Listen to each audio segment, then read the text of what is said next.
জয় হিন্দ বন্ধুরা। বন্ধুরা, তোমরা সবাই কেমন আছো? আশা করছি তোমরা সবাই ভালো আছো, সুস্থ আছো আর এসএসসিডি স্টাডিতে লেগে আছো। তো বন্ধুরা, তোমাদেরকে আজকে যে ভিডিও আমি বানিয়েছি এসএসসিডিতে কি কি ডকুমেন্টস লাগে, আর এই ভুল যদি তোমার কাছে থাকে, এই ভুল ডকুমেন্টস যদি থাকে, তাহলে এতদিন থেকে তুমি স্টাডি নিয়ে নাও ওটাকে ঠিক করার জন্য। নাহলে তুমি ফিজিক্যালে তৈরি করছো এবং লাস্টে তুমি ডকুমেন্টস বাইরে চলে আসবে। তো এই ভিডিওটা সম্পূর্ণ তোমাদের জন্য। যদি তুমি এসএসসিডি 2024-এ ক্যান্ডিডেট হয়ে থাকো, তাহলে ভিডিওটাকে ভালোভাবে দেখো আর ভালোভাবে ওয়াচ করো। তো ভিডিওটা শুরু করতে চলেছি। প্রথমে তো তোমার ডোমিসাইল সার্টিফিকেট, মানে রেসিডেন্সিয়াল সার্টিফিকেট যাকে বলা হয় আমাদের রেসিডেন্সিয়াল সার্টিফিকেট, আর একটা আছে পিআরসি, পার্মানেন্ট রেসিডেন্সিয়াল সার্টিফিকেট, মানে তুমি যে জায়গায় থাকো ওই জায়গায় তোমার রেসিডেন্সিয়াল সার্টিফিকেট লাগে। এটা হচ্ছে 6 মাস ভ্যালিডিটি হয়। 2 নম্বর পয়েন্ট হচ্ছে তোমার, যখন তুমি এসএসসিডি ফর্ম ফিল আপ করেছিলে, তুমি 10th করেছিলে, তো সেই 10th পাস সার্টিফিকেট তোমার লাগবে।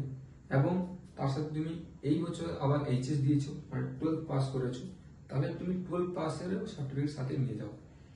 3 নম্বর পয়েন্ট, ভেরি ভেরি ইম্পর্টেন্ট, আধার কার্ড। আধার কার্ডে কোনো নামে মিস্টেক থাকবে না।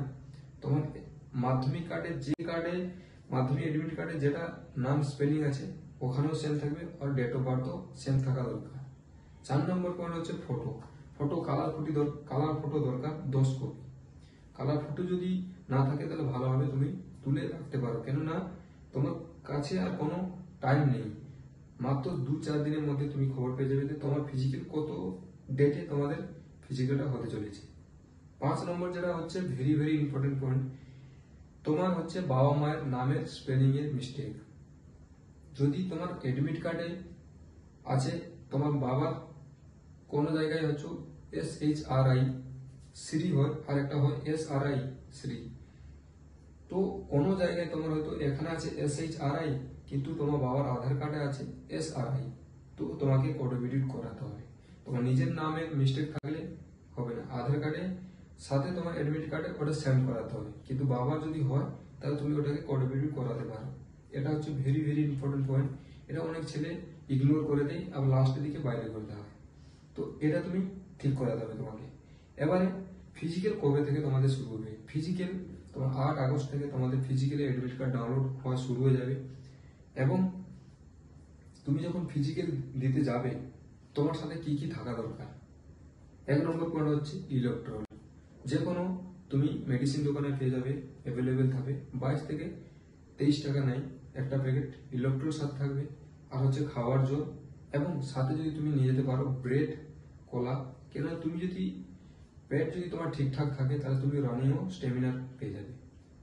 এবারে যদি তুমি প্র্যাকটিস করো খালি পায়ে এবং তুমি মাঠের সাথে সেখানে শু লাগিয়ে রান্না, তুমি যেভাবে প্র্যাকটিস করছিলে ওইভাবেই তুমি মাঠে সেখানে এফোর্ট লাগা, তোমার রানিং এ বহুতই সুবিধা হবে। এই নিয়ে তুমি পুরোনো শুতে রানিং করছিলে এবং যখন তুমি ফিজিক্যাল দিতে যাচ্ছ তখন নতুন শু নিয়ে যাচ্ছ সাথে, যে রানিং ভালো হবে, এটা কিন্তু ঠিক হবে না। কেননা তুমি যেটাতে প্র্যাকটিস করছিলে সেটা তুমি বুঝো, কমফোর্টেবল লাগছিল তোমাকে, নতুন শু তোমাকে কমফোর্টেবল লাগবে না। তো এই ভুলটা করো না। এবারে আমি বলে দিই, যদি তুমি রানিং করার সময়, অনেক ছেলে 5 কিলো রানিং করার সময় গলা শুকায়, তো তাকে কি করবে? সে কমলা লেবু নিও, কমলা লেবুকে ছোট ছোট পিস করে পকেটে রাখতে পারো। যখন তুমি রানিং করছো তখন যখন তোমার গলাটা শুকিয়ে যাচ্ছে তখন একটা করে মুখে দিলে এই গলা শুকানোর যে ইয়েটা তোমার দূর হয়ে যাবে এবং রানিং এ তোমার ভালো হবে। লাস্টে যে ভেরি ভেরি ইম্পর্টেন্ট পয়েন্ট যেটা আমি বলবো সেটা হচ্ছে যে বিহার ইউপি সাইডে যে ফেক ডোমিসাইল, মানে ধরো আমি ওয়েস্ট বেঙ্গলের ছেলে, আমার সাইডে কাটো বেশি যায়, আমি আসাম সাইডে গিয়ে ফেক ডোমিসাইল বানিয়ে চাকরি নেওয়ার চিন্তা ভাবনা করছি। এই ভুলটা তোমরা করো না, কেননা কোনো না কোনো দিন তুমি ধরা পড়ে যাবে। এই নয় কি তোমার ট্রেনিং পরে ধরা পড়তে পারবে না, ট্রেনিং পরেও তুমি ধরা পড়ে যাবে। আমাদের সাথে অনেক ছেলে এরকম ছিল, আমার সামনে তাকে বার করা আছে, 2 বছর 2.5 বছর পরে ধরা পড়েছে। তো তোমাদেরকেও চাকরি পরেও বার করে দেওয়া হবে এবং তোমার সাথে কড়া নির্দেশ নেওয়া হবে। এসএসসিডি নোটিশ জারি করেছে, 12 থেকে 7 বছর অবধি তোমাকে ব্যান্ড করে রাখবে এবং জেলেও দিতে পারে। তো এই ভুলটা তোমরা করো না। যে স্টেটে তুমি আছো সেই স্টেট থেকে বা সেই রাজ্য থেকে তুমি এক্সাম দাও, ভালোভাবে প্রিপেয়ার নাও এবং চাকরি নাও। তোমাকে কেউ কিছু বলবেও না, কেউ কিছু করতে পারবে না। তো বন্ধুরা, ভিডিওটা যদি সম্পূর্ণ তোমাকে ভালো লেগে থাকে তাহলে ভিডিওটাকে লাইক করো। চ্যানেলে যদি নতুন হয়ে থাকো চ্যানেলটাকে সাবস্ক্রাইব করো। আজকের জন্য এইটাই, আবার আসবো একটা নতুন ভিডিও নিয়ে। সবাইকে জয় হিন্দ, বন্দে মাতরম।